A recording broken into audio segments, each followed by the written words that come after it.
The mornings at the Pokrovsky estate always began with a silence woven from barely perceptible sounds. The creak of century-old oak floorboards under bare feet, the steady ticking of the grandfather clock in the hall, and the rustle of leaves outside the tall, sky-reaching windows. For Anna, this silence was the most beautiful music, the music of home, of memory, and of permanence. She awoke as the first rays of the May sun, breaking through the antique, slightly wavy glass, painted a trembling golden stripe on the wall. The air smelled of lilacs and the coolness of old stone. Anna stretched and smiled at her thoughts. Happiness was as integral an element of this morning as the aroma of freshly brewed coffee already wafting from the ground floor. It was Victor. He always woke up earlier to make her breakfast. A small thing, but it was from such small things that their life, which seemed so perfect to her, was composed. Coming downstairs, she found him on the veranda. Victor, tall, with distinguished silver at his temples and warm, intelligent eyes, was leaning against a carved column looking out at the park that stretched before the house. In his hands was a cup of steaming coffee.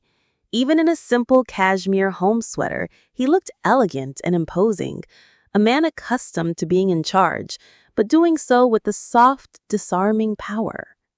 "Good morning, my love," he said, turning at the sound of her footsteps. His smile was so sincere that Anna's heart skipped a beat every time.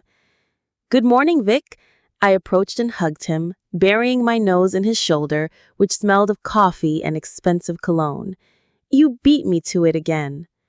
"I wanted to enjoy this view.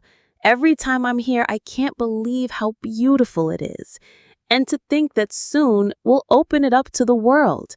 Anna, this will be our greatest project, our legacy." His voice sounded inspired. Victor was the director of one of the country's largest charitable foundations, Renaissance. He was dedicated to saving cultural treasures, supporting young talents, and organizing exhibitions. It was at one such exhibition that they had met 2 years ago.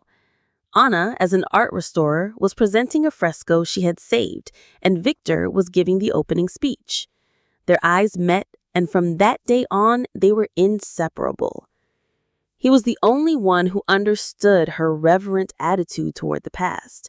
He didn't see her estate as just expensive real estate. He saw it as living history, which, as he said, was a crime to hide from people. Their plan was grand and beautiful. After the wedding, scheduled for the end of summer, they would transfer Pokrovsky to the management of his foundation. They planned to open a museum, restoration workshops, and host lectures and concerts. Anna would become the chief curator and scientific director, while Victor would provide the funding and organizational support. A dream, not a life. "I can already imagine the tours here," he continued, putting his arm around her shoulders. "We'll restore the wing for an artist's residence, and in the great hall, we'll place a grand piano. Just think of the impact it will have." Anna nodded, though deep down, something faintly scratched at her. She loved the silence. The thought of crowds of strangers wandering through the rooms where she had spent her childhood evoked mixed feelings, but she pushed that selfishness away. Art should belong to the people. Victor was right. After breakfast, she went to her workshop, a spacious room on the second floor with huge north-facing windows. Here, in the scent of turpentine, linseed oil, and old wood, she felt in her element. Her current patient was a portrait of her great-grandmother by a famous artist of the early 20th century. The canvas had suffered from dampness, and for weeks Anna had been cleaning the darkened varnish millimeter by millimeter, restoring the paints to their original brightness. This work required endless patience and intuition. One had to feel the canvas, to understand the artist's intent so as not to cause harm. She had been working for about 2 hours, completely immersed in the process, when a knock on the door. It was Marfa Stepanovna, her housekeeper, who had worked in the house since Anna's parents' time. "Anichka," "The mail has arrived," she said, handing her several envelopes. Anna took them mechanically, thanking her. Bills, an invitation to some exhibition, an art journal, and one envelope that immediately caught her attention.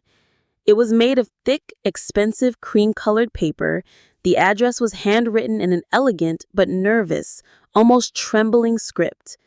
The back bore no sender's name, only a coat of arms with an unfamiliar monogram. But the most important thing was the stamp. Switzerland, Geneva. Anna had no acquaintances in Geneva. Burning with curiosity, she set aside her brushes and carefully opened the envelope with a special paper knife. Inside was a single sheet, folded in half. The handwriting was the same, beautiful, but as if scratched in a state of terrible agitation. The letter was anonymous. "Madam, I do not know your name, but I know where you live. My warning may seem to you the ramblings of a madwoman, but I implore you to read it to the end. I am writing to you because I saw a photograph of your house, Pokrovskiye, in a society column and read about the plans of the Renaissance Charitable Foundation to turn it into a cultural center. The name of the foundation's director made my blood run cold. I will not name him, but I will describe to you a man you may know. He is charisma itself. He speaks of higher things, of art, of legacy. He looks into your soul and makes you believe you are special, that your past has immense importance. He surrounds you with care and admiration. He enters your life as a savior, a knight promising to protect and multiply what you hold dear. I had a family owned a villa on the shores of Lake Geneva, not as old as your house, but with the history, with the collection of impressionist paintings my grandfather had assembled. He appeared in my life in the same way, through charity. He convinced me that our collection should be public domain. He proposed creating a foundation to manage it. I was blinded by his nobility and the scale of his personality. I was in love. He acted slowly and methodically. First, complete trust. Then, requests to sign minor papers, powers of attorney for negotiations. He introduced me to his lawyers, his auditors, all of whom were impeccable and inspired respect. He gradually isolated me from friends who advised caution, calling them Philistines, incapable of understanding lofty aspirations. I believed him, not them. The end came suddenly. One day I discovered I was no longer the owner of the villa or the collection. Everything had been sold, legally, impeccably from a legal point of view. All the documents were signed by me. When I tried to protest, his lawyers presented me as a hysterical and incompetent woman who didn't understand the essence of the asset restructuring agreements she herself had signed. He himself looked at me with cold pity as if I were a sick child. I lost everything, my home, my legacy, my faith in people. The police could do nothing to help me. I had no proof left, only his words and my signatures. I am not writing you to forget me. I am broken and want nothing more. But if there is a similar man in your life, if the same foundation has taken an interest in your home, run. Do not believe a single word he says. Behind the mask of the noble patron hides a predator, cold and calculating. He will stop at nothing. Do not try to find me. This cry from the heart is the only thing I can do. Save yourself, if it is not too late. Anna finished the letter, and the room swayed. The air in the workshop, which just a minute ago had been filled with the scent of creativity, suddenly became heavy and oppressive.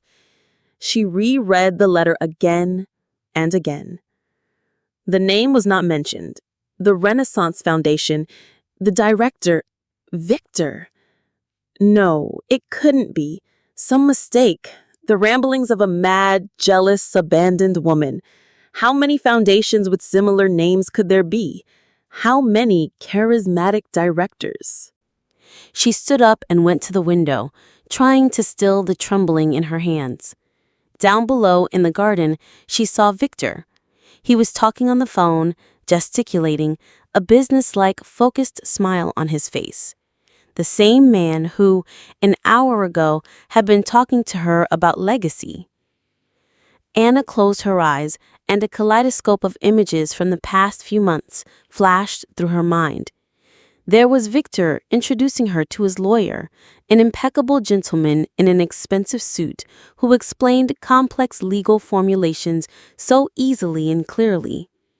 There he was, speaking with slight irony of her friend Olga, who had called him too perfect to be true. "Darling, she just thinks in different categories," Victor had said then. "She can't comprehend our scale." There he was, bringing her another paper to sign, just a formality for a preliminary asset valuation. She had signed without reading, trusting him completely. He gradually isolated me from friends. Requests to sign minor papers. His lawyers were impeccable. Coincidences. All of this was just a terrible, monstrous coincidence. She returned to the table. Her hands were cold. She picked up the letter again.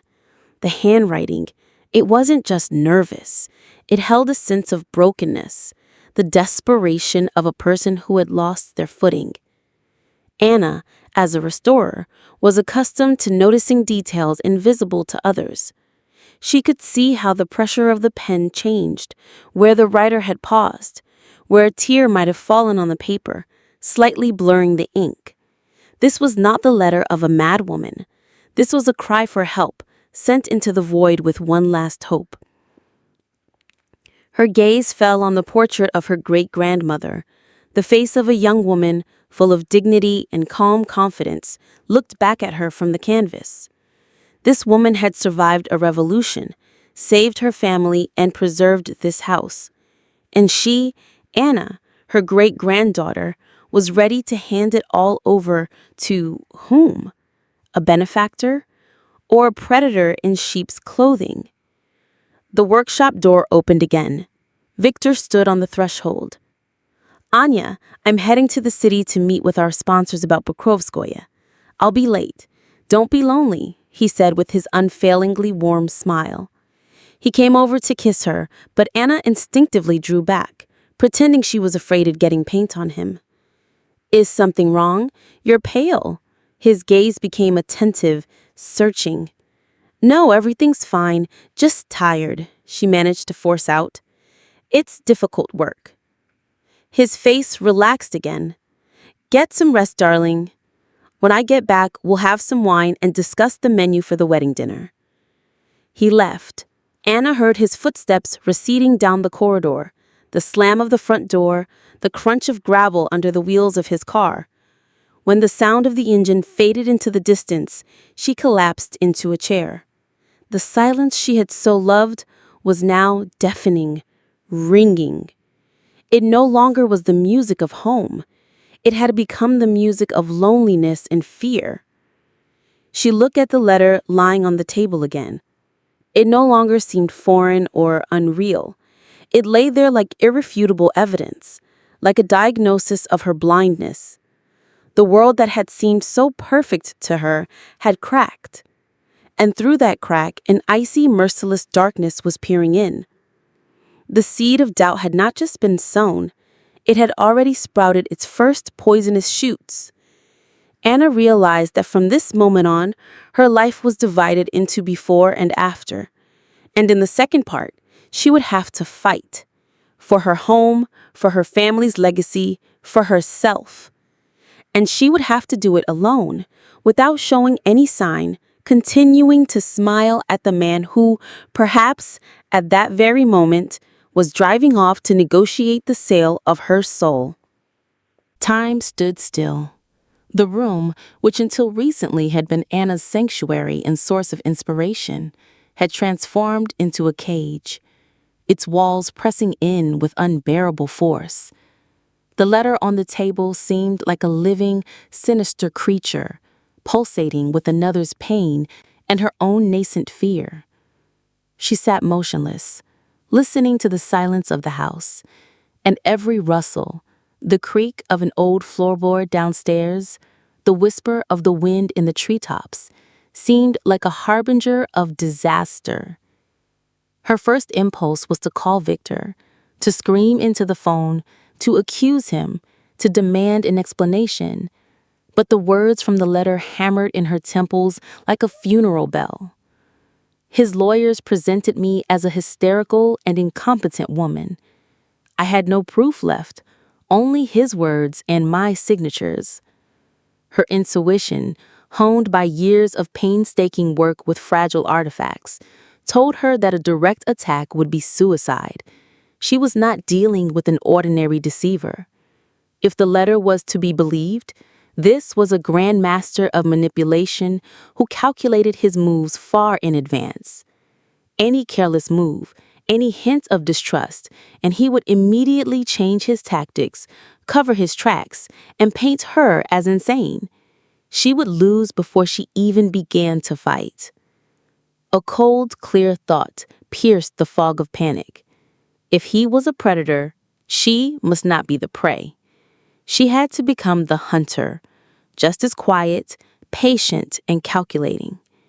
She had to put on a mask, the mask of a devoted, loving, slightly naive fiancé who completely trusted her future husband. The role was repulsive, but vital. With this thought came resolve. Anna stood up, walked to the mirror, and looked at her reflection. A pale face, eyes wide with terror. No, this wouldn't do. She took several deep breaths, forcing herself to calm down. She remembered working on a tiny fragment of a fresco where one wrong move could have destroyed the face of a saint. Patience, control, absolute concentration. Right now, her life was just as fragile an artifact. She carefully folded the letter and hid it in a secret compartment of her desk, behind a false panel where she kept the most valuable family documents. Now she had to act. The first step was to gather information. Her gaze fell on the closed door of Victor's study. It was located in the opposite wing of the house. It was his territory, his holy of holies. He had always gently but firmly insisted that it was his workspace and asked her not to enter without him, citing the confidentiality of the foundation's affairs. Previously, Anna had respected this request, seeing it as a sign of his serious attitude toward his work. Now, that closed door seemed to her like the gate to a dragon's lair. She had several hours until his return. Her heart was pounding so hard that it felt like its beat could be heard throughout the house. She tiptoed down the corridor. A doorknob was cold. Turning it, Anna froze, listening. The door wasn't locked. It was strange and yet logical. Why lock anything in a house where you are completely trusted? The study was a reflection of its owner.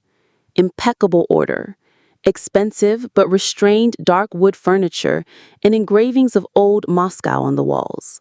Nothing superfluous, nothing personal. Only work. On the huge desk stood a laptop, neat stacks of documents, and an elegant organizer. Anna approached the desk. Her target was the computer. She opened the laptop lid. The screen came to life, requesting a password. A dead end. She tried the most obvious options: Renaissance, Prokofsky, her name, his name, the date they met. Nothing. She felt a surge of despair. But then her eyes fell on a small silver frame on the corner of the desk. In it was a photo of them together, taken on the day they first met. On the back, in her handwriting, was the date and a short inscription, the beginning. She typed the date as the password, 2409. The screen unlocked. Her breath caught in her throat. What an irony! He used the symbol of their love to protect his dark secrets. She quickly opened the file manager. Dozens of folders, all with business-like names. sponsors, reports, exhibitions. She began to go through them one by one. The foundation's financial reports, correspondence with partners, event plans. Everything looked perfectly legal, even exemplary. Nothing suspicious. Maybe she really was going mad. And then she saw a folder titled Assets. Inside were several subfolders: Vienna Project, Prague Residence, and Geneva Collection. Her heart skipped a beat. She opened the folder. Inside were scans of documents, legal opinions, and financial reports on the transaction. The owner's name was Helene Dubois. She quickly opened a search engine and typed in the name. A few seconds later, she was reading an article from a Swiss newspaper archive from 2 years ago. Scandals surrounding the Dubois villa. Prominent patroness accuses charitable foundation of fraud. The article mentioned the Renaissance Heritage Foundation, a Geneva-based affiliate. Victor's name did not appear. A different man was listed as the director of the branch. But the essence of the story was exactly as in the letter. The court had sided with the foundation, and Madame Dubois, after losing the case, had suffered a nervous breakdown and disappeared from public view. So that was it. He operated through proxies, keeping his own reputation spotless. With trembling fingers, she opened another folder in Assets. It was simply titled P Project. Inside were only a few files: a detailed plan of the Pokrovsky estate, an inventory of her art collection with a market valuation for each painting, and another password-protected file titled Legal Scheme. Suddenly, she heard the sound of a car approaching outside. Victor! He was back early! Panic seized her in an icy grip. She frantically closed all the windows, locked the laptop, and rushed out of the study. She managed to get back to her workshop and grab a brush just a second before she heard his voice in the hall. "Anya, I'm home." She forced herself to go out to meet him, feigning a look of slight fatigue and joy at his return. "Vic, you're so early. I thought you'd be late," she said, trying to keep her voice from trembling. The meeting was rescheduled. He approached and hugged her. It took an incredible effort for Anna not to flinch. His touch, which had felt so welcome that morning, now burned her. "I missed you so much. How's your portrait coming along?" "It's moving along slowly. I'm afraid of getting paints on you." "You're all absorbed in your work, my little workhorse." He looked at her tenderly, but his eyes, she used to see only love in them. Now it seemed to her that behind that warmth lay the cold, appraising gaze of a scanner.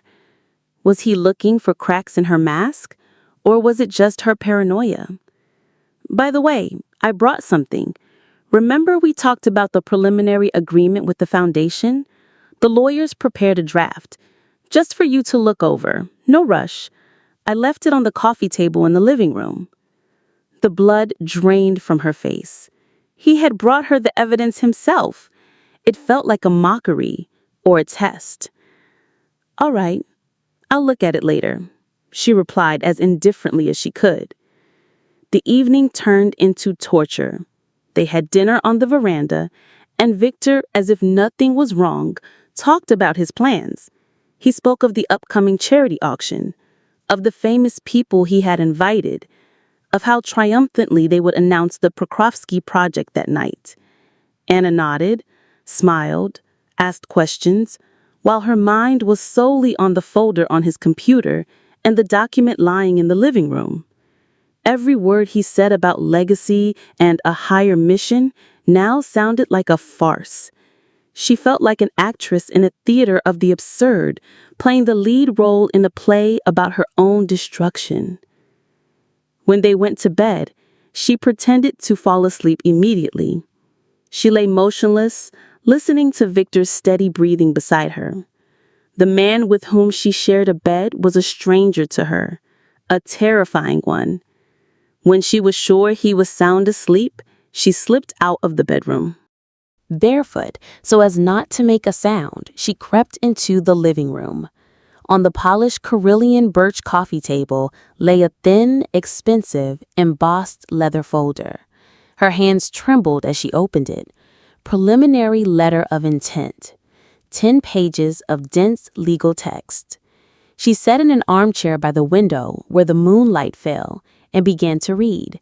She wasn't a lawyer, but years of working with museum contracts and documents for works of art had taught her to be attentive to wording. At first, everything looked impeccable. The foundation would cover all costs of maintenance and restoration, pledged to preserve the historical appearance of the estate, and Anna was granted the lifelong status of scientific director with the right to reside on the property. But the further she read, the more uneasy she became. The devil, as always, was in the details.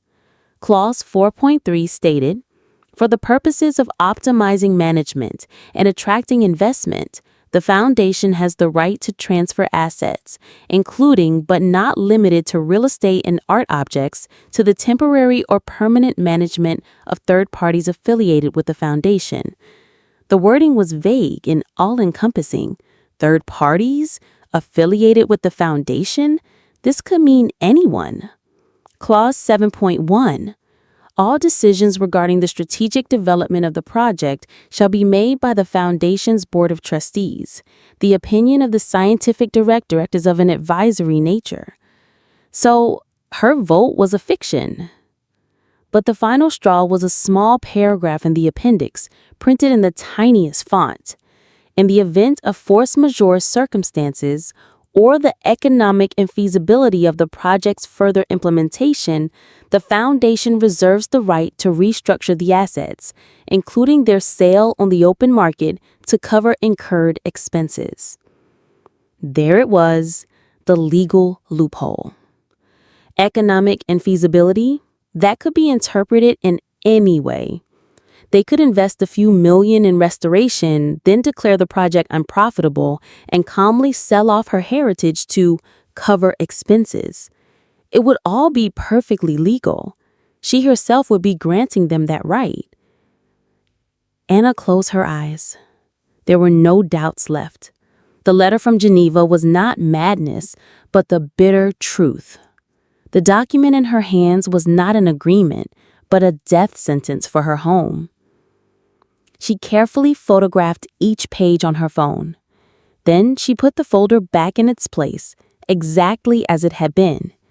She returned to the bedroom and lay down next to Victor. He mumbled something in his sleep and turned onto his other side. Anna stared at the ceiling where the moonlight danced. Sleep would not come. The horror had been replaced by a cold, ringing rage. Rage at him for his monstrous betrayal, and at herself for her blindness. He had been playing with her like a cat with a mouse, enjoying his power and her trust. But now the mouse knew the rules of the game, and she was no longer going to be the prey. She knew what she had to do next. Tomorrow morning, she would go to the city, not to a gallery or to meet friends. She would go to the only person who could help her, to her old mentor, Konstantin Lvovich, a man who possessed not only knowledge, but also power. The battle was just beginning, and Anna was ready for it. The mask of devotion was already fitting more snugly. She would be his biggest mistake. He had underestimated her. He saw in her only a naive guardian of antiquity. He didn't know that restorers are the most patient and ruthless fighters. They know how to separate the original from the fake, peeling away lies layer by layer to get to the truth. And she would get to his true face, no matter what it cost her. The night brought Anna no relief. She lay with her eyes open, listening to Victor's steady breathing, and each of his breaths seemed as false as his entire life. She felt like a stranger in her own home, in her own bed. This was not just a betrayal. It was an invasion, a desecration of her most sacred space. When the first gray rays of dawn touched the windows, she knew she could no longer remain in this paralyzing stupor. She had to act. She got up before Victor, breaking their unspoken tradition. When he came down to the kitchen, she was already sitting at the table with a cup of coffee, dressed not in a house robe, but in tailored trousers and a cashmere sweater. Her face wore a mask of calm focus that she had practiced during the sleepless night. "Good morning," Victor said, surprised. "You're an early bird today.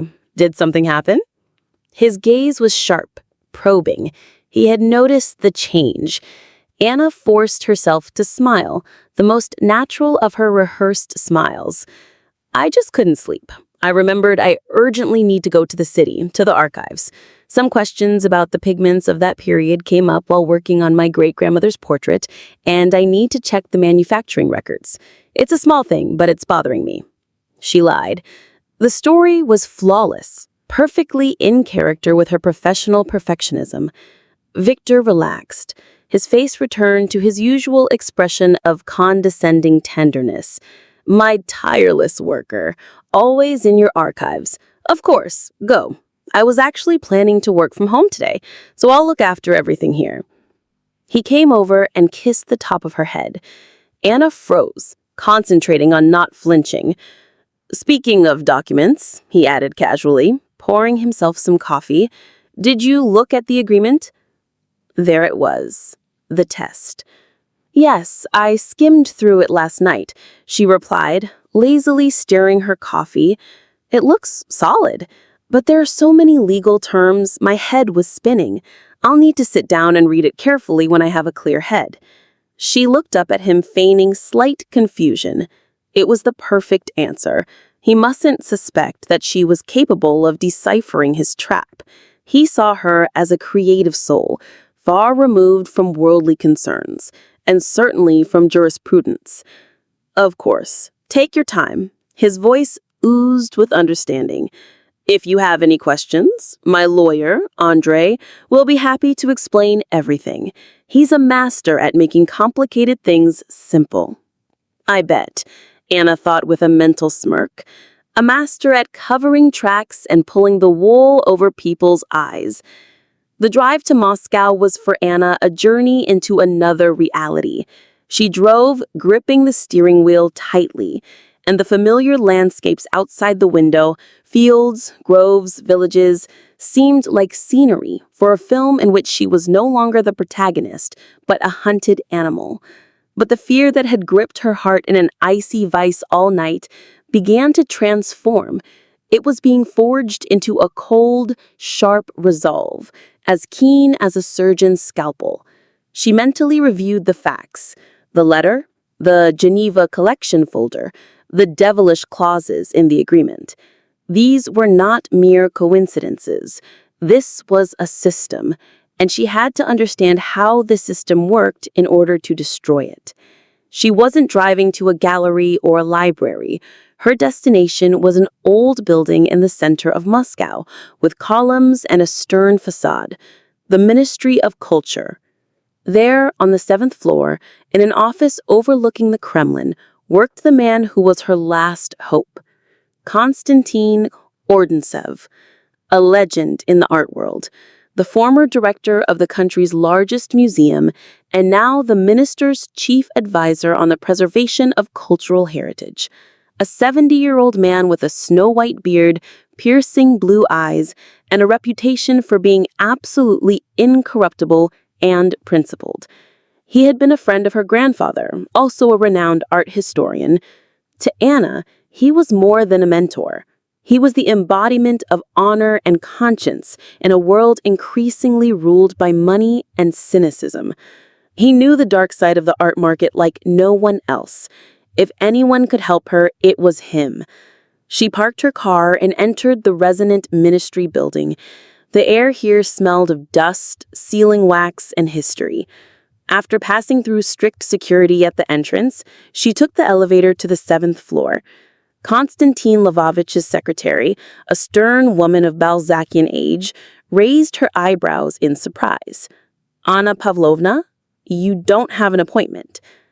"I know, I apologize. I have a very urgent and personal matter. Please tell him I'm here. He'll see me," Anna said with confidence she hadn't expected from herself. The secretary, after a moment's hesitation, pressed a button on the intercom. A minute later, the office door opened and Ordensov himself appeared on the threshold. "Anishka, what's happened? Come in." His voice was low and calm, but a flicker of concern crossed his eyes. Konstantin Lvovich's office was the complete opposite of Victor's. It was not a workspace, but a temple of knowledge. The walls were lined from ceiling to floor with shelves of ancient folios.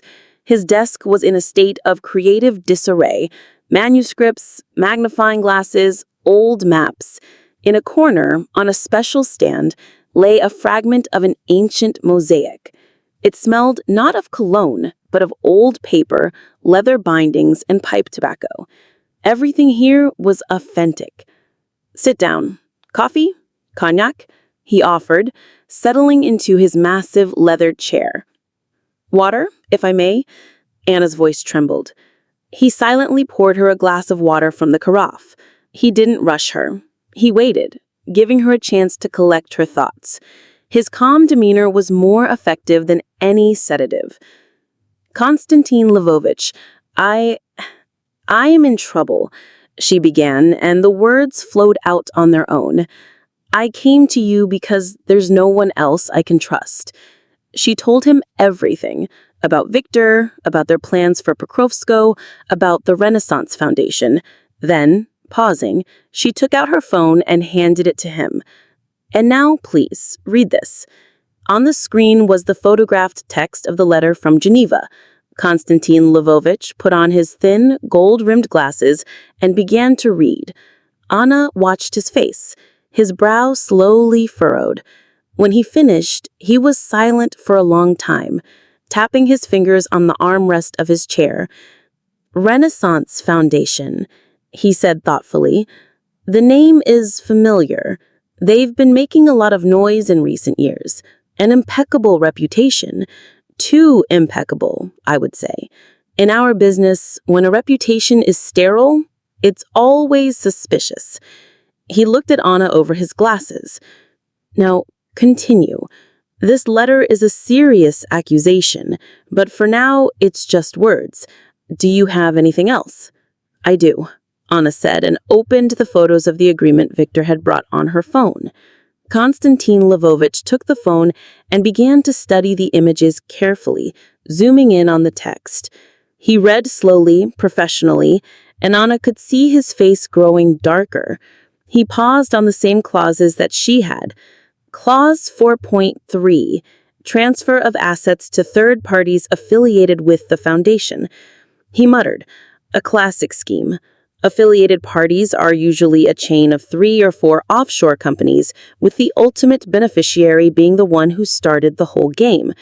Formally, the foundation is clean." He moved to the next image, and here's the cherry on top.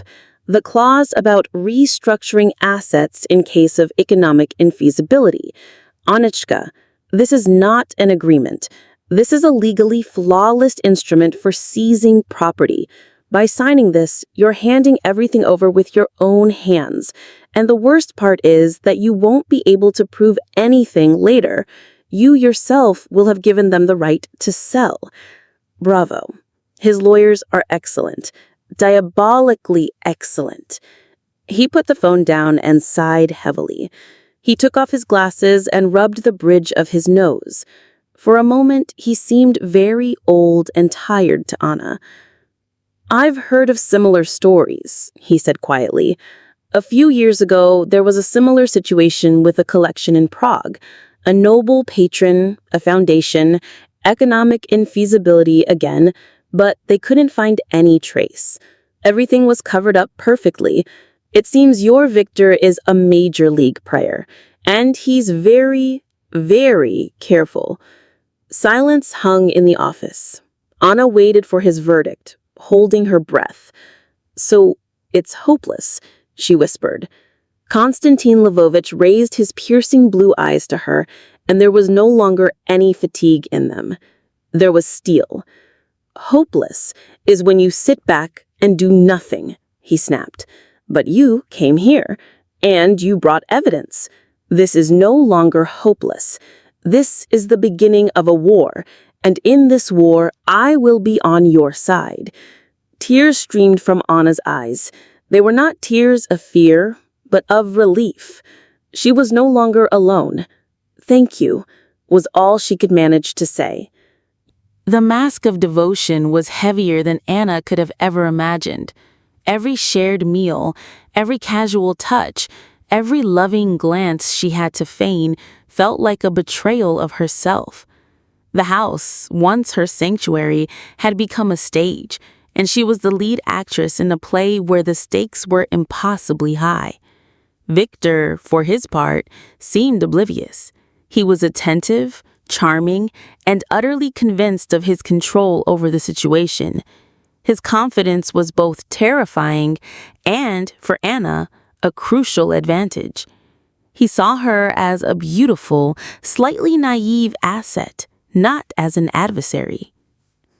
The day after her meeting with Ordintsev, Anna's nerves were stretched to a breaking point.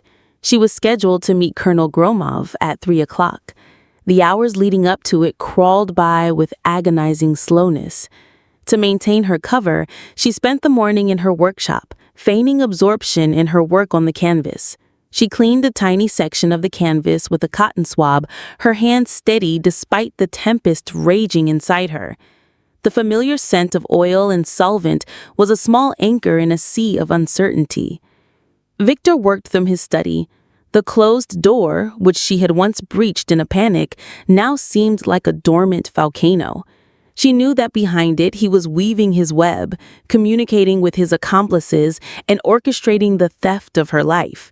His urge to break in again was almost overwhelming, but Ordintsev's words echoed in her mind. "Your ignorance is your main shield." At lunch, Victor was in high spirits. "I had a very productive morning," he announced, pouring them both a glass of white wine. "Our primary sponsors for the Pokrovskaya project have confirmed their initial investment. It's a substantial sum, enough to begin the preliminary architectural surveys next month." His sponsors were likely just another shell company in his elaborate scheme, a way to create a paper trail of legitimate investment before the eventual restructuring. "That's wonderful news, Vic. Everything is moving so quickly." "Momentum is key in our business, my love. We must seize opportunities when they arise. To us, to our future."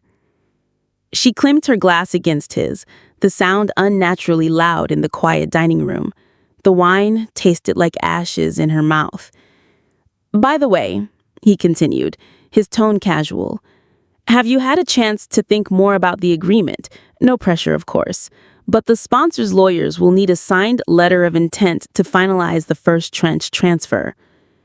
The moment had come, her first real test. "Oh, the agreement. I did try to read it again last night, but it's so dense. I think I really do need a professional to look it over. I called my family's old lawyer, Mr. Semyonov, but he's retired and traveling in Italy. I'm not sure who else to ask. Do you think your lawyer, Andrei, could just walk me through it? Maybe next week?" She had constructed the lie carefully. Mentioning a retired, unreachable lawyer created a plausible delay. Asking for his own lawyer's help reinforced her image of a trusting, slightly helpless partner. Victor's face showed a flicker of something, impatience, annoyance. But it was gone in an instant, replaced by his signature understanding smile. "Of course, darling. That's an excellent idea. Andrei would be more than happy to. I'll arrange a meeting for next week. You see, every problem has a simple solution." He was buying it. Relief washed over her, so potent it almost made her dizzy. She left for the city shortly after 2, telling Victor she had an appointment to source some rare pigments. The drive was a blur. Her mind was focused on the upcoming meeting.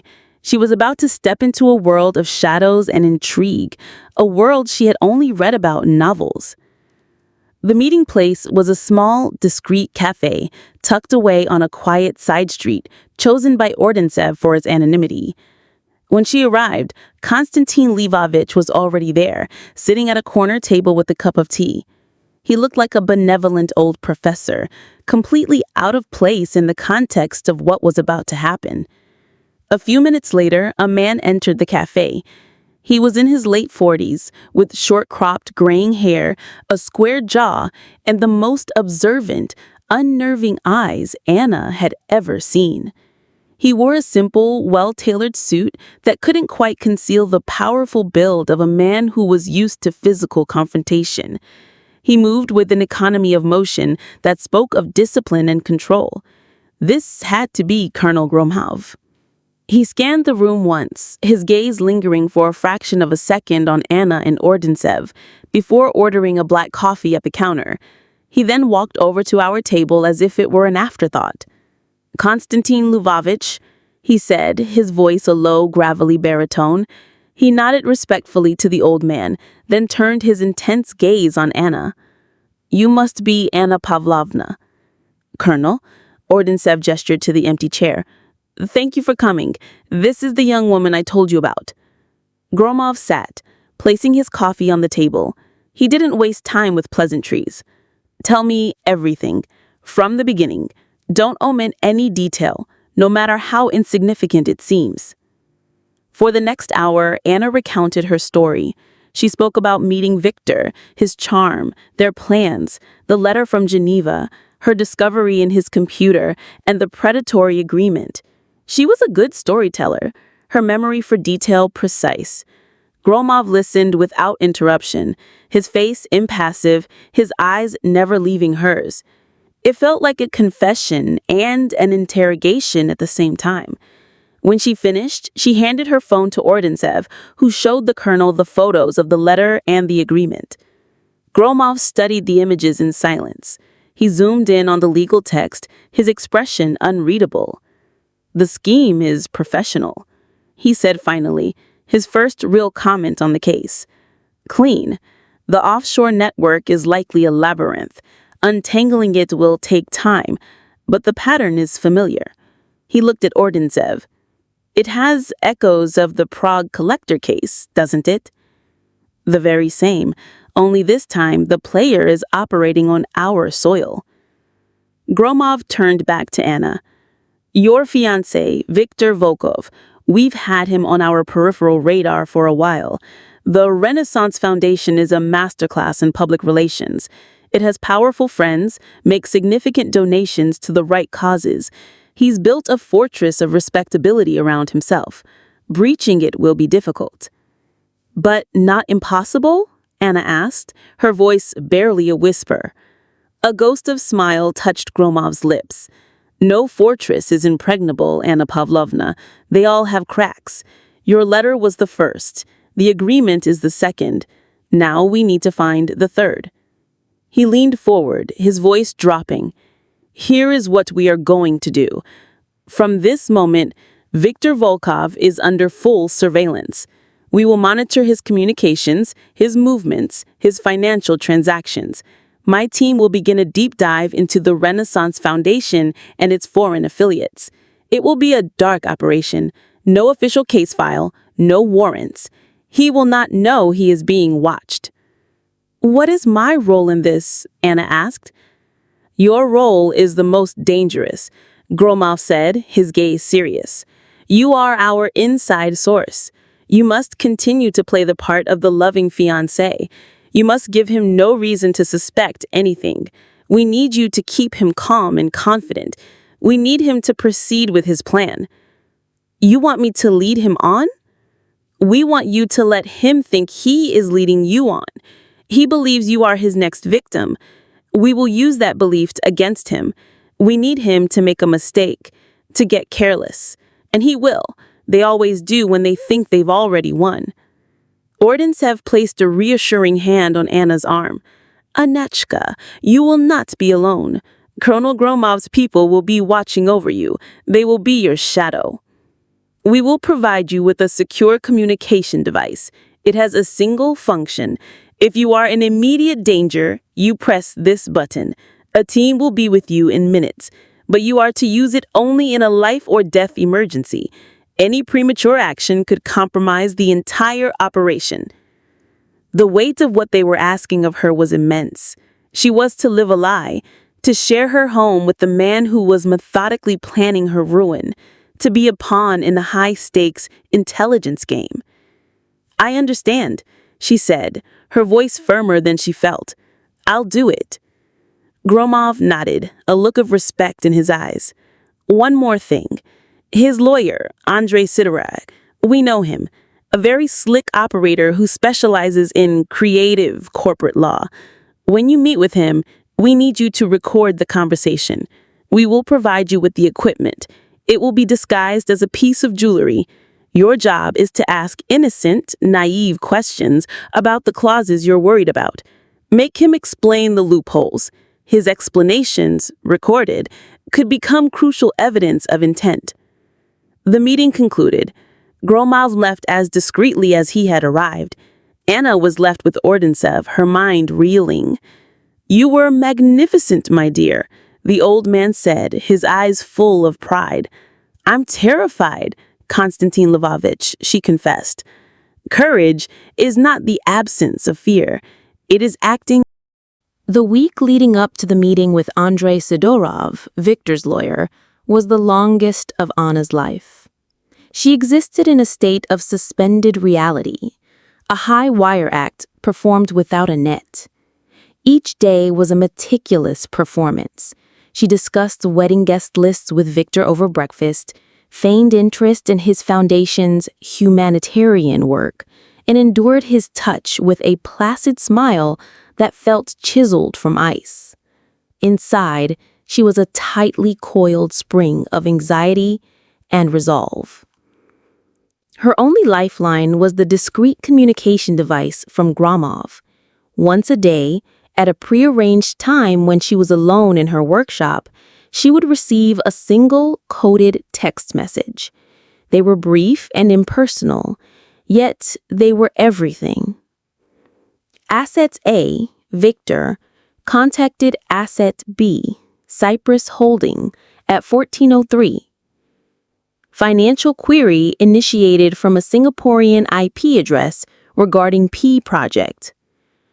Surveillance team reports Asset A met with an unidentified individual at the National Gallery. These cryptic updates were both terrifying and validating. They confirmed that Victor's web was active and complex, but they also proved that Gromov's team was incited, mapping its connections. She was not alone in this gilded cage. The day before the scheduled meeting with the lawyer, a courier delivered a small, elegant box to the estate. It was addressed to her. Inside, nestled on a bed of black velvet, was a stunning antique brooch in the shape of a dragonfly, its silver wings intricately detailed and its eyes made of tiny, deep blue sapphires. A card from Victor was tucked beneath it. "A small token from my brilliant, beautiful fiancé. May it bring you luck. V." It was beautiful, and it made her skin crawl. It was a gift, a bribe, and a reminder of his power, all at once. An hour later, her secure device buzzed. "Package delivered. The dragonfly's left eye is the microphone. The right is the transmitter. Activate by pressing gently on the thorax. The signal is strong. Good luck."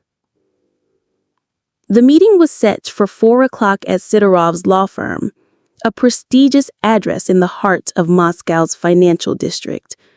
The offices were a symphony of polished marble, gleaming glass, and hushed efficiency.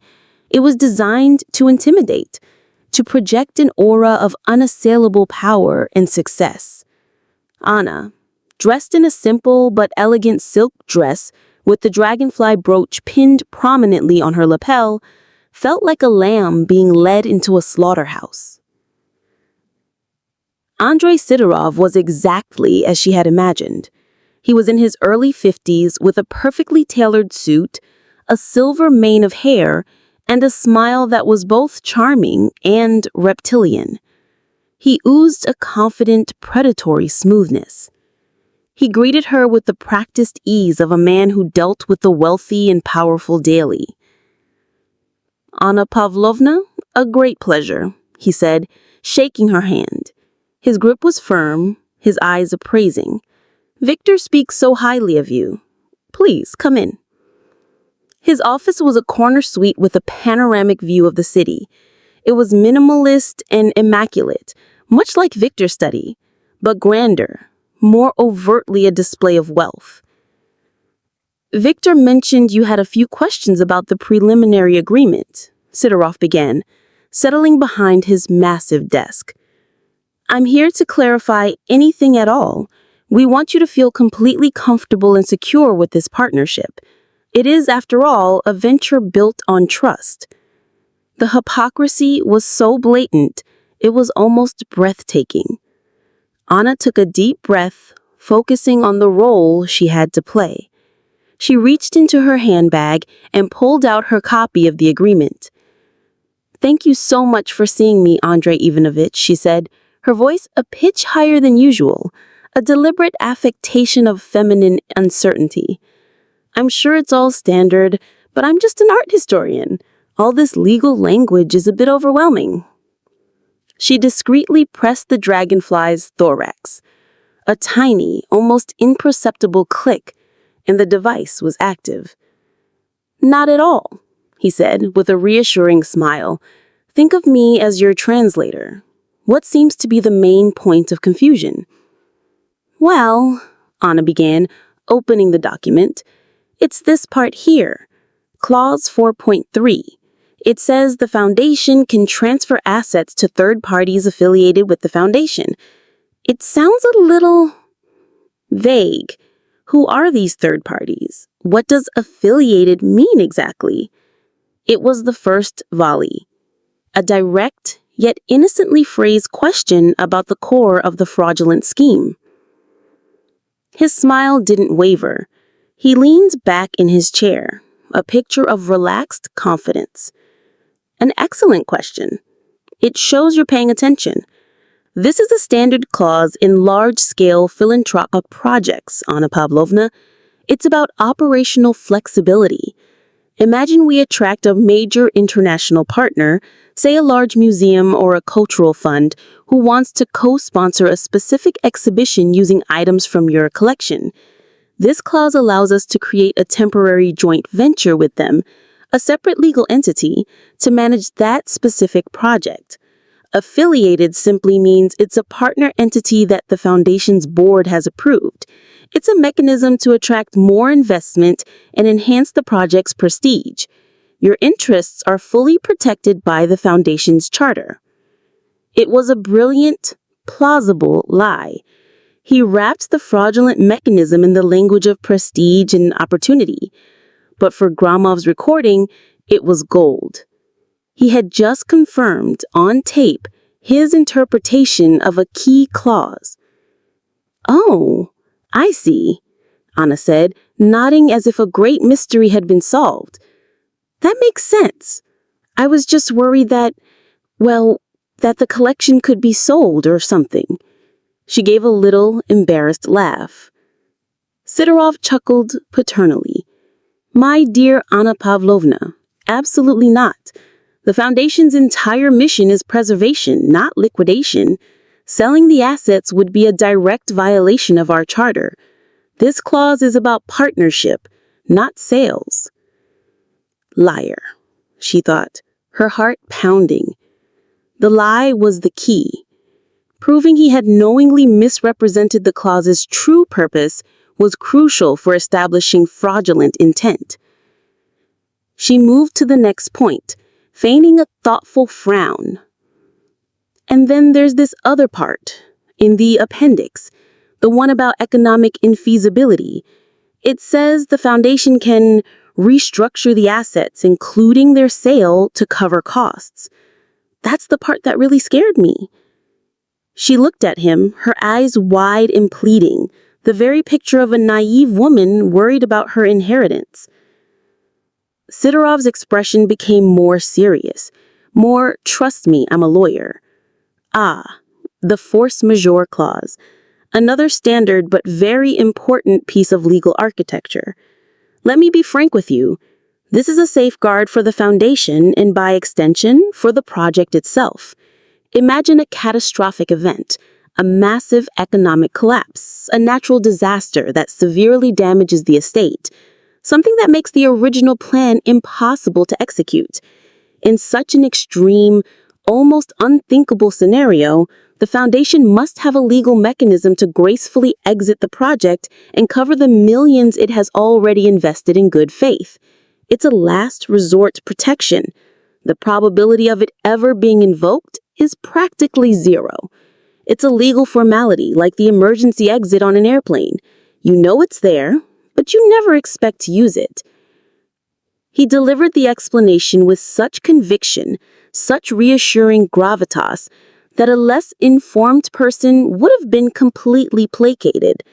He was painting a picture of catastrophic, unforeseeable events, while knowing full well that they themselves would be the ones to manufacture the economic infeasibility.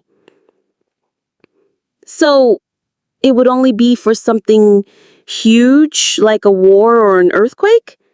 Anna asked, pressing for more specific reassurance. Precisely, Sidorov confirmed, falling deeper into the trap. We're not talking about a market downturn or a poorly attended exhibition. We are talking about a fundamental, catastrophic event that makes the project's continuation impossible. It's a clause that protects our investors, and without their protection, there would be no project. You can rest assured your legacy is safe. Anna felt a surge of triumph, so powerful she had to look down at the papers to hide it. He had done it. He had explicitly defined the clause's application in the narrowest, most extreme terms, directly contradicting its true, broad, and predatory purpose. The recording would be. The week that followed was a masterclass in psychological warfare. Anna lived a dual existence with a precision that both frightened and empowered her. Outwardly, she was a picture of serene pre-wedding bliss. She and Victor finalized the guest list, tasted cakes, and discussed the nuances of floral arrangements. She played the part of the happy bride-to-be so convincingly that at times she caught her own reflection in a mirror and was startled by the stranger looking back.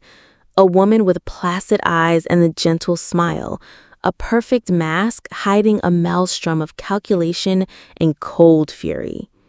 Inwardly, she was an operative. Her senses were heightened to an almost painful degree.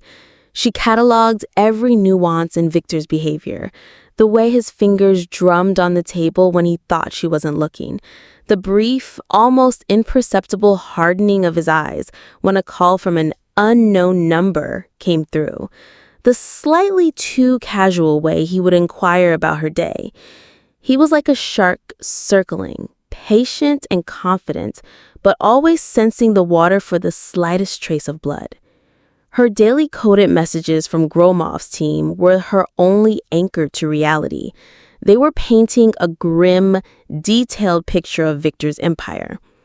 Asset A, Victor, made 2 wire transfers to a holding company in the Cayman Islands, same entity linked to the Geneva case. We have identified Mr. Chen. He is a known fixer for a Hong Kong triad specializing in the acquisition and laundering of high-value stolen art.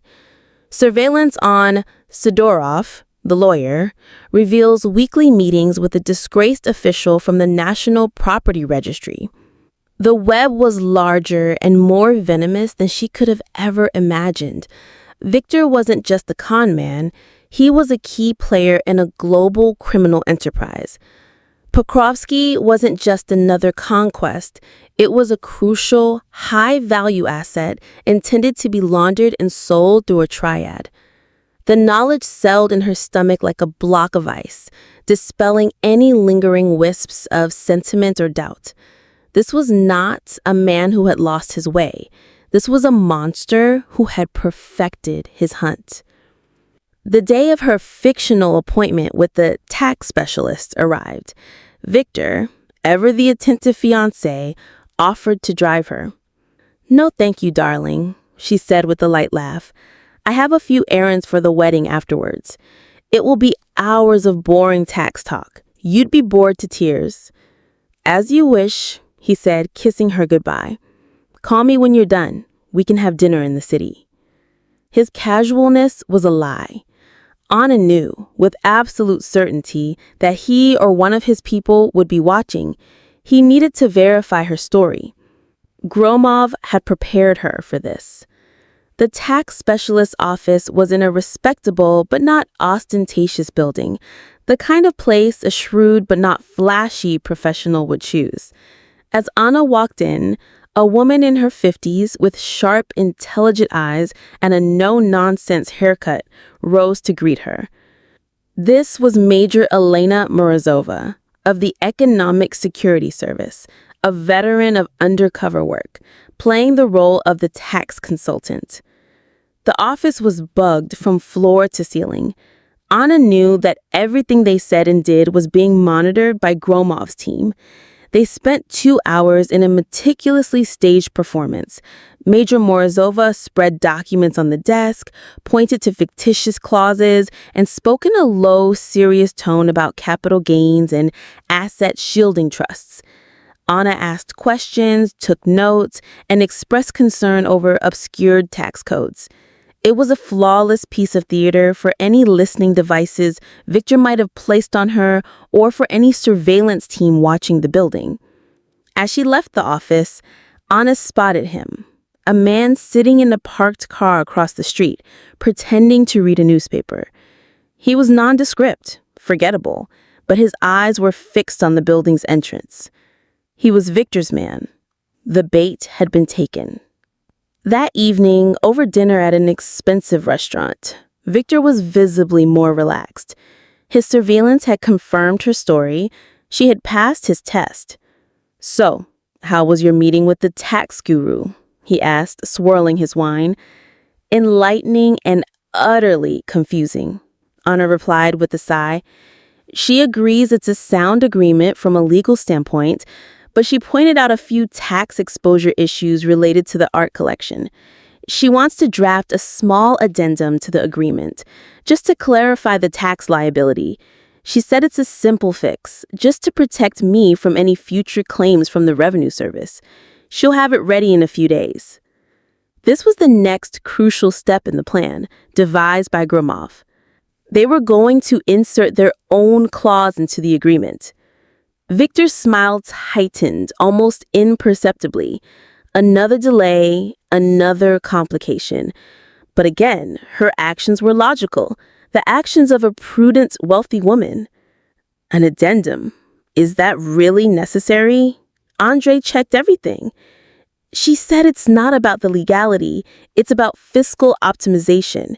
She even said it would ultimately protect the foundation as well. She can send the draft directly to Andre to review. Honestly, Vic, I won't feel comfortable signing until this little detail is settled. She looked at him with an expression of earnest concern. She was the responsible steward of her family's wealth. To argue against such prudence would be to reveal his true, impatient greed. He sighed, a theatrical display of a man burdened by his fiancé's meticulous nature. "All right, my love. If it makes you feel secure, have her send it to Andre. We will resolve it. Your peace of mind is what's most important." The addendum was a work of legal genius, drafted by Gromov's own experts. It was disguised as a complex but benign tax clause. It looked dense, boring, and technical, but buried within its labyrinthine sentences were 2 trigger phrases.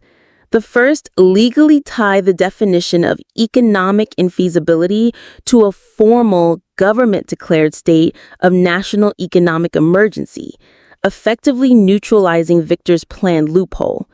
The second, even more subtle, stipulated that any third-party affiliate involved in the project must be fully disclosed and vetted by an independent auditor appointed by the Ministry of Culture.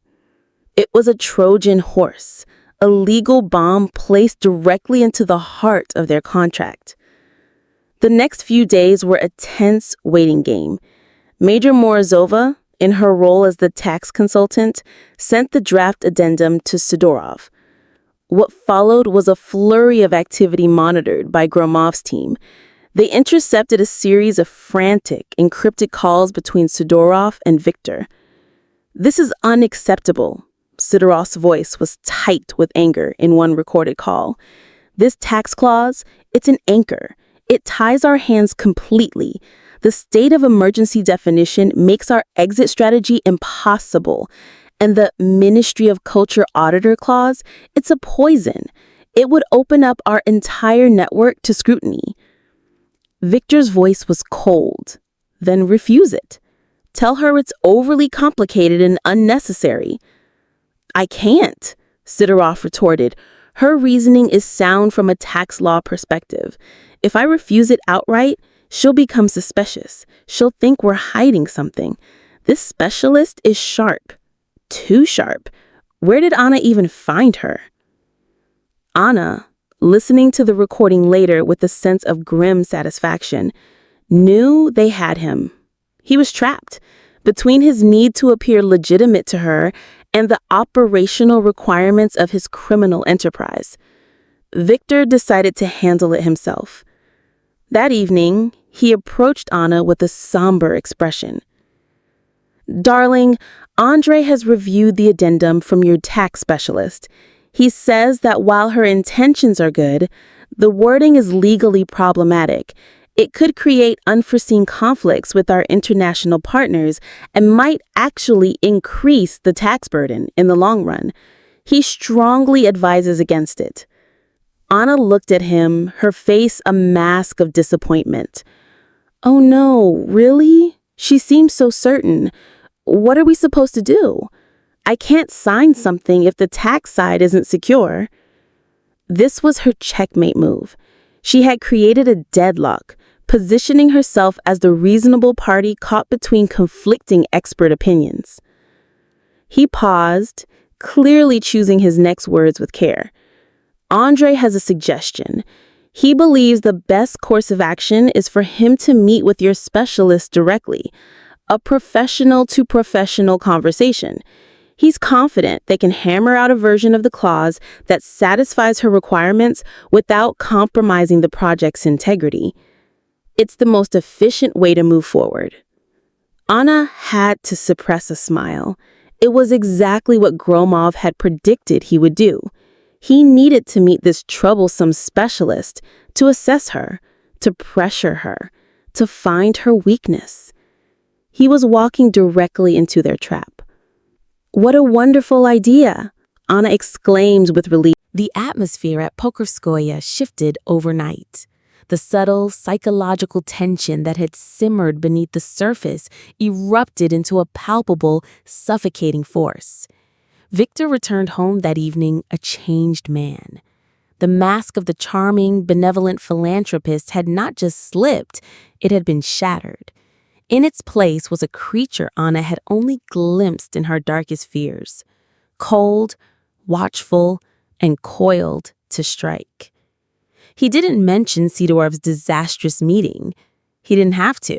The frantic, whispered phone calls from his supposedly locked study, the way his eyes followed her every move, the chilling stillness that replaced his usual effusive charm, it all screamed one thing.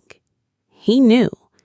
He might not have known the full extent of the operation against him, but he knew the tax specialist was a trap, that his legal fortress had been breached, and that Anna, his trusting, naive Anna, was somehow connected to it.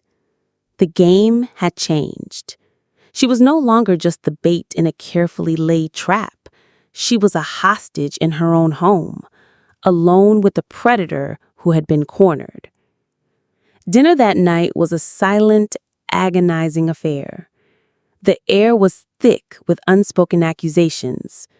Victor barely ate. He just watched her, his eyes narrowed, a muscle twitching in his jaw. The silence was more terrifying than any argument could have been.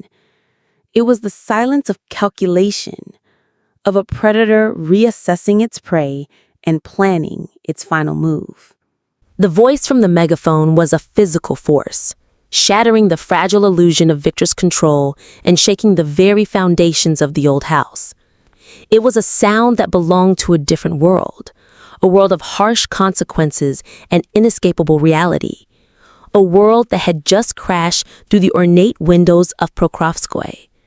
For a frozen moment, no one moved. The Weasley archivist dropped his briefcase with a loud clatter, the precious, stolen documents spilling onto the parquet floor. Victor stood rigid, his face a mask of pure, unadulterated shock. The predator, so certain of his dominance within the confines of his trap, had just discovered the walls of his cage were an illusion, and that he was the one who was truly ensnared. His eyes darted from the window to Anna, and in them she saw a dawning, horrified comprehension. It wasn't just that he had been caught. It was the realization of who had caught him. His gaze fixed on her, and the shock morphed into a venomous, focused rage. "You," he whispered, the word a distillation of utter betrayal. "This was you." He lunged for her, not as a captor trying to secure his hostage, but as a cornered animal making a final desperate strike. His intention was clear and brutal. If he was going down, he was taking her with him. Anna reacted on pure instinct. The months of feigned helplessness vanished, replaced by the primal urge to survive. She scrambled backward, knocking over a small antique table. The crash of splintering wood and shattering porcelain filled the room as a priceless vase hit the floor. The sound seemed to break the spell. "Stay where you are, Volkov." The megaphone boomed again, closer this time. The library doors burst open. It wasn't the slow, methodical entry of police on a routine call. It was the swift, overwhelming flood of a tactical team. Men in black uniforms and body armor, armed with assault rifles, poured into the room, their movements precise and coordinated. They fanned out, securing the space in seconds. The red dots of their laser sights danced across Victor's chest. "Hands, show me your hands," one of the operators shouted, his voice sharp and commanding. Victor froze, his arms still outstretched towards Anna. He looked at the red dots painting his expensive shirt, at the implacable, masked faces of the men surrounding him, and something inside him seemed to crumple. The arrogance, the power, the sheer force of will that had defined him all evaporated, leaving behind a hollowed-out man, his face pale and slack with disbelief. Slowly, he raised his hands. Simultaneously, two other operators seized the terrified archivist, pushing him to the floor and cuffing his hands behind his back with brutal efficiency. "Don't move," one of them growled as the man whimpered. The chaos was controlled, a storm of motion that was over almost as soon as it began. A new figure stepped into the room, moving through the tactical operators with an air of quiet authority. It was Colonel Gromov. He was no longer the anonymous man in a cafe. He was in his element, the commander on the field of battle. His eyes briefly met Anna's, a silent acknowledgement, before he fixed his gaze on Victor. "Victor Alexeyevich Volkov, you are under arrest on suspicion of large-scale fraud, conspiracy, and association with an international criminal organization. You have the right to remain silent." As Gromov recited the litany of his rights, Victor seemed to shrink. He was no longer the master of the universe, the charismatic benefactor. He was just a common criminal, stripped of his power, his face a mixture of fury and dawning despair. Another figure appeared in the doorway. It was Konstantin Lvovich Ordenzev. He wasn't there as an official, but as a witness, a guardian. He walked over to Anna, who was still pressed against the far wall, her body trembling with the aftershock of adrenaline. He put a firm, fatherly arm around her shoulders. "It's over, Anichka," he said softly. "You did it." She leaned into him, the strength finally leaving her legs. The relief was so immense, so all-consuming that it felt like a physical blow. She watched as two operators cuffed Victor's hands behind his back. As they led him away, his head bowed, he looked up one last time, his eyes finding hers across the room. There was no remorse in his gaze, no plea for understanding. There was only a cold, bottomless hatred. It was the look of a defeated king cursing the one who had engineered his downfall. Then he was gone, escorted out of the home he had tried to steal. The house, which had been a place of silent terror, was now swarming with activity. Forensic teams in white coveralls began to move through the rooms, meticulously documenting everything. They photographed the signed agreement lying on the library floor, bagged the scattered documents from the archivist's briefcase, and dusted for fingerprints. Every object, every piece of paper was now evidence in the sprawling case against Viktor Volkov. Gromov approached Anna and Ordentzev. "Are you all right, Anna Pavlovna?" he asked, his professional demeanor softened by a genuine concern. "I am now," she said, her voice still shaky. "Your performance was exemplary," he stated, not as a compliment, but as a statement of fact. "You bought us the time and gave us the irrefutable evidence we needed. By forcing him to bring the notarization process here, you allowed us to catch them all in a flagrante delicto, in the very act. The signed agreement, the original deed, the archivist, it's a prosecutor's dream."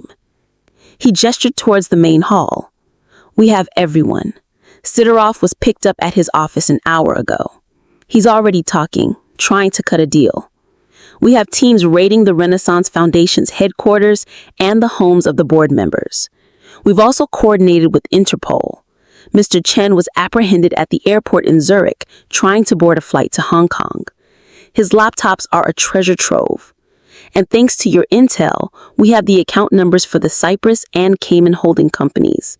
The Attorney General is freezing their assets as we speak."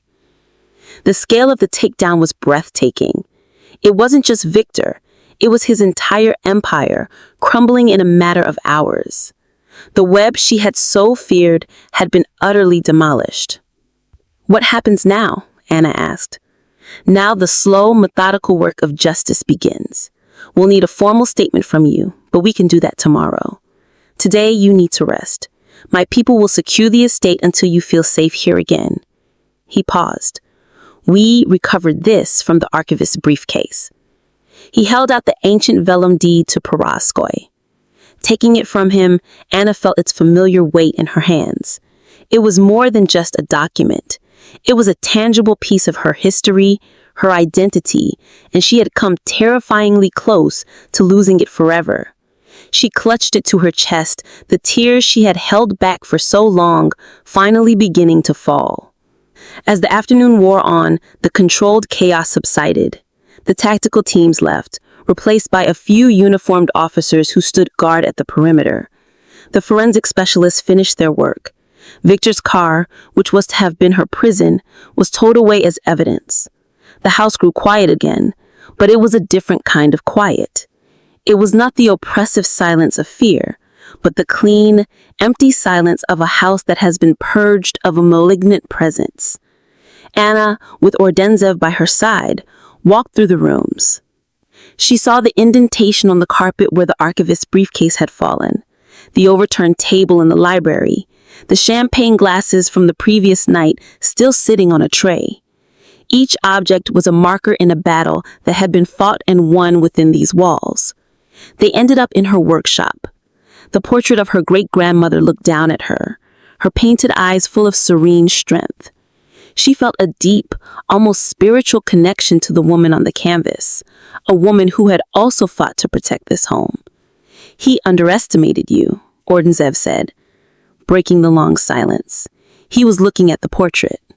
He saw a gentle artist, a custodian of beautiful things.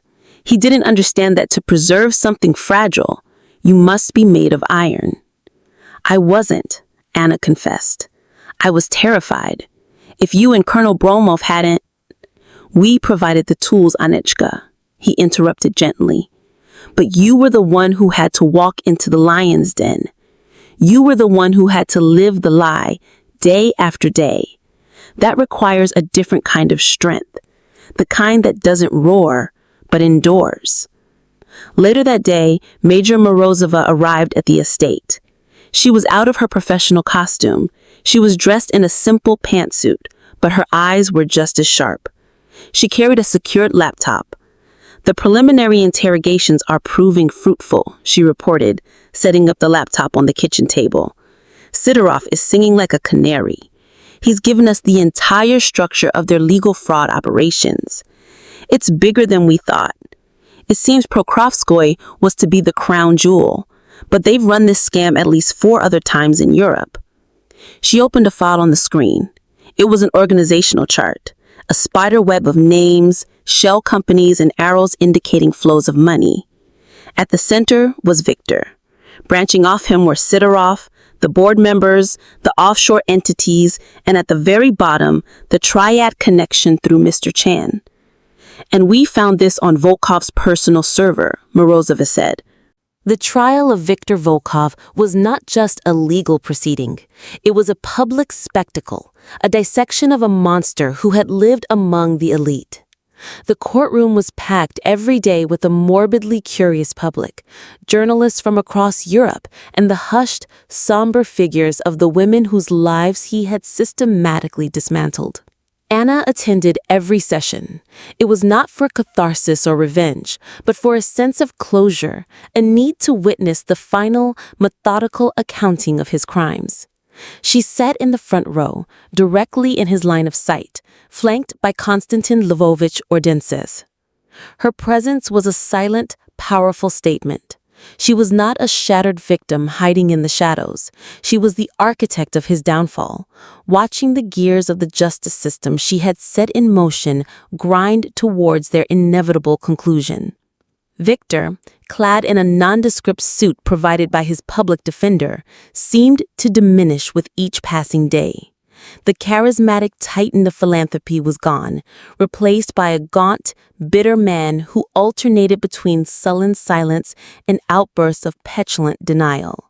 He and his lawyer attempted to build a narrative of him as a brilliant but naive financier, a pawn manipulated by the far more powerful and sinister forces of the Dragon's Head triad and the cunning corporate lawyer Sidorov. It was a desperate, transparent strategy, and it crumbled under the mountain of evidence presented by the prosecution. The prosecution, led by a sharp, relentless woman named Irina Petrova, built their case with devastating precision. They began with the foundation.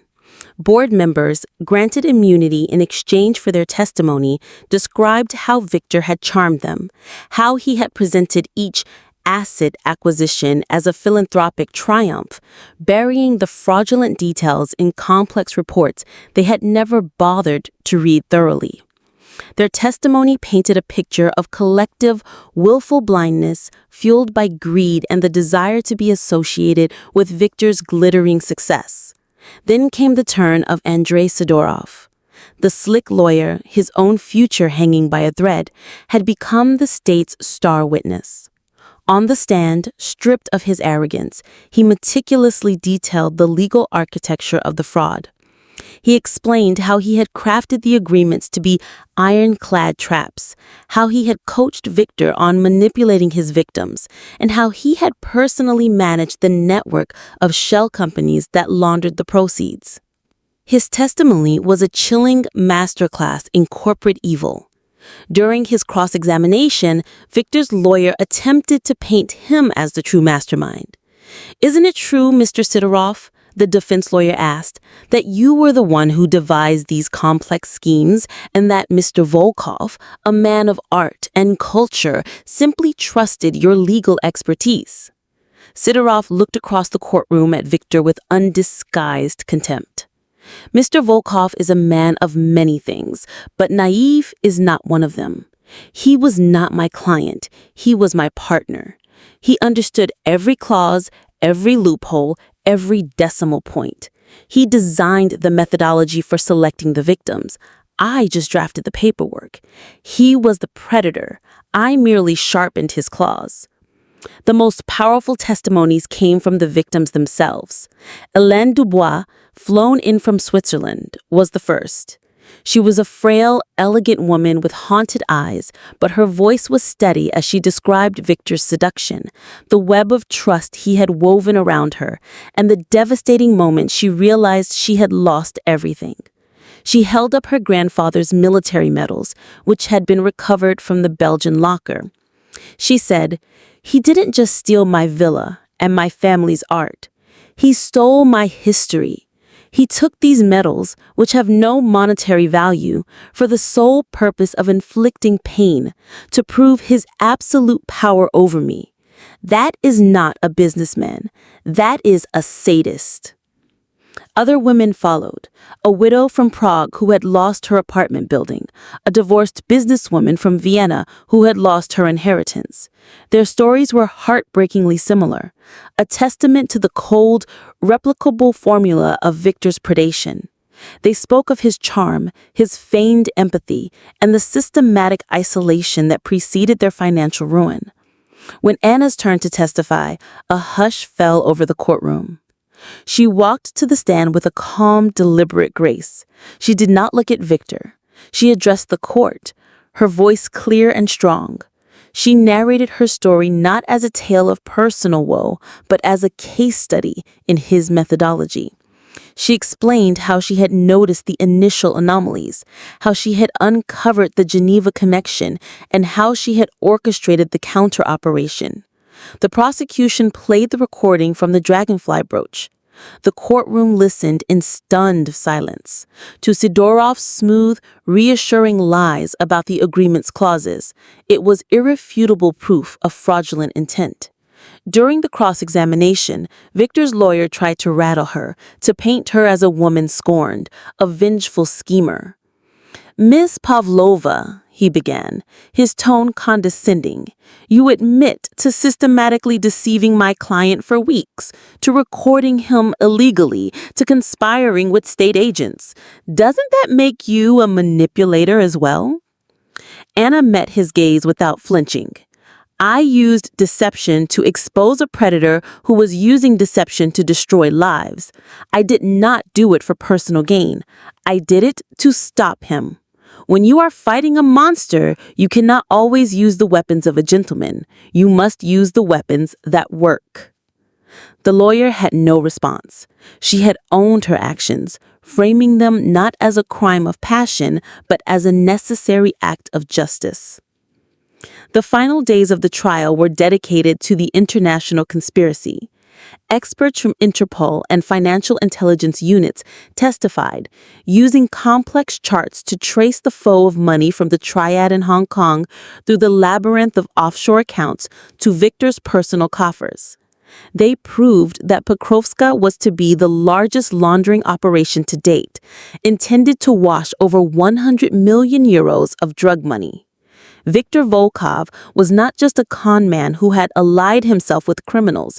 He was a linchpin in their global financial network.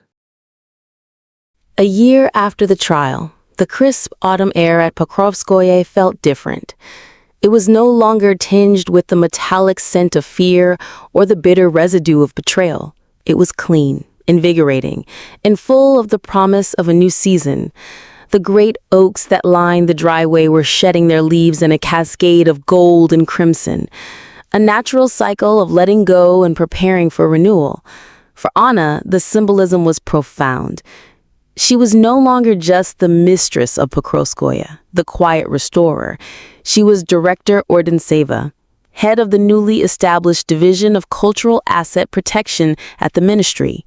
Her life had transformed. Her days were no longer filled with the patient, solitary work of the brush and solvent, but with meetings, strategic planning, and the complex, often frustrating machinery of bureaucracy. She had traded her artist's smock for tailored suits, her quiet workshop for a formal office in the heart of Moscow. It was a difficult transition, but a necessary one. The Volkov case had sent shockwaves through the art and heritage communities, exposing a vulnerability that many had preferred to ignore. Wealthy collectors, owners of historic properties, and small regional museums were suddenly terrified. They were inundated with offers of philanthropic partnership and asset management, and they no longer knew whom to trust. This is where Anna's new division came in. Her team was a unique hybrid, handpicked by her and Ordenseva. It included sharp young lawyers specializing in international property law, veteran financial analysts on loan from Gromov's Economic Security Service, and seasoned art historians who could spot a forgery not just on a canvas, but in a contract. They created a confidential hotline, a safe haven, where people could bring their concerns and have their contracts and potential partners vetted without fear of embarrassment or exposure. Their first major success came 6 months into their operation. A call came in from the elderly widow of a famous composer who lived in a historic dacha outside St. Petersburg. She had been approached by a charming European foundation promising to turn her late husband's home into a museum and musical archive. The language, the methodology, the sheer charisma of the foundation's director, it was an echo of Viktor Volkov. Anna's team immediately went to work. The financial analyst traced the funding to a series of opaque trusts in Liechtenstein. The legal team dissected the proposed agreement and found the same diabolical loopholes: the affiliated parties clause, the economic infeasibility exit strategy. It was a copycat scheme run by one of Viktor Volkov's former lesser-known associates who had escaped the initial net and thought he could replicate his master's success. But this time, the victim was not alone. Anna's division provided the widow with irrefutable proof of the fraud, armed her with legal counsel, and alerted the authorities. The scheme was dismantled before it could even begin. The sense of victory Anna felt was profound. It was a proactive strike, a life saved from ruin, a direct consequence of the painful lessons she had learned. Pokrovskoye itself had also been transformed, but on Anna's own terms. It had not become the public high-traffic museum Victor had envisioned. Instead, it became something far more meaningful. The main house remained her private residence, a sanctuary of peace and history, but she had restored the large wing, not for an artist's residence, but as a temporary headquarters for a new independent foundation she had established. This foundation was her true legacy. Funded initially by the compensation she received as a victim in the Volkov case, and later by donations from others she had helped, its mission was twofold. First, it provided pro bono legal and security consulting for individuals and small institutions who couldn't afford the high-priced firms. It was the practical, hands-on application of the work she did at the ministry. Second, and perhaps more importantly, it was a center for education. Anna hosted small, invitation-only seminars for collectors, lawyers, and museum curators. The topics were stark and practical: the anatomy of a sophisticated fraud, forensic accounting for art assets, psychological profiles of white-collar predators. She brought in experts, Gromov, Morozova, even reformed and now paroled white-collar criminals to speak frankly about the dangers lurking in their world. She was arming her community with knowledge, vaccinating them against the disease that had almost consumed her. One crisp October afternoon, she was hosting one such seminar. The Great Hall of Pokrovskoye was filled not with tourists, but with about 30 serious, attentive individuals. The guest speaker was Helene Dubois. Helene had become a formidable advocate for victims' rights in Europe. Her villa had been returned to her after a protracted legal battle, and she had become a vocal, powerful voice in the fight against cultural racketeering. She spoke to the group not with bitterness, but with a powerful, quiet authority. The predator's greatest weapon is not his charm or his intelligence, Helene said, her gaze sweeping across the room. It is our silence, our shame, our belief that we were foolish, that we were blame. He isolates you to make you feel alone in your ruin. The moment you speak, the moment you connect with another, his power begins to crumble. The antidote to this kind of evil is not suspicion. It is community. It is vigilance born of shared knowledge. As Helene spoke, Anna looked around the room. She saw faces of immense wealth and power, all listening with immense humility. She had turned her personal trauma into a curriculum for survival. She had transformed her home from a crime scene into a classroom, a fortress of knowledge. After the seminar, she walked with Helene in the gardens. The air was cool and their breath plumed in front of them. "You've built something remarkable here, Anna," Helene said, looking back at the magnificent old house. "You've turned a wound into a wellspring." "We built it," Anna corrected her gently. "It wouldn't exist without your courage. Your letter was the stone that started the avalanche." Later that evening, after her guest had departed, Anna sat alone in the library. A fire crackled in the hearth, casting a warm glow on the book-lined walls. She received an email from Konstantin Lvovich. It was a brief forwarded news clipping from a financial journal. The assets seized from the Dragonhead triad in the Volkov case led investigators to a much larger global money laundering network, resulting in dozens of arrests from Macau to Monaco. The takedown of Viktor Volkov had not been an endpoint. It had been a key that unlocked a door into a vast criminal underworld. Her personal battle had global ramifications she could never have foreseen.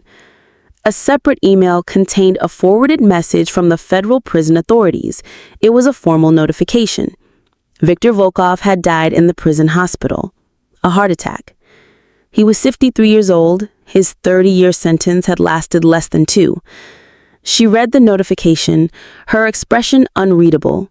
She felt no triumph, no pity, no satisfaction. She felt nothing. He had ceased to be a person to her long ago. He was a case study, a ghost, a lesson learned. His death was merely the final, quiet closing of a file. He had died in a cage of his own making, a world away from the beauty and history he so coveted and tried to corrupt. His legacy was a file number in a criminal archive. She stood up and walked to the window, looking out at the dark, silent grounds of Pokrovskoye. The moon was high, casting a silver light on the frost-kissed lawns. The house was hers. The silence was hers. The future was hers. The fight had cost her dearly.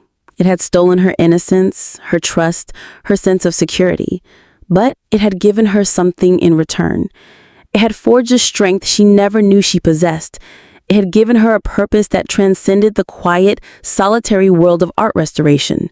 She had learned that preserving a legacy was not just about carefully cleaning a canvas or reinforcing a crumbling wall. It was about fighting for it. It was about having the courage to face the darkness, not just to save oneself, but to build a bulwark that would protect others.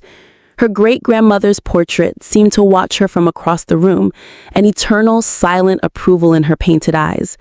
She raised a glass of wine that sat on a nearby table, a silent toast to the woman on the canvas, to Helene, to Ordenseva, and to the resilient, unbreakable spirit of a survivor.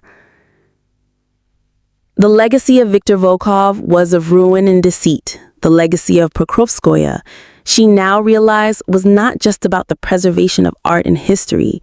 It was a legacy of justice, hard-won and now vigilantly guarded. The house had survived, and so had she, and both were stronger than ever before.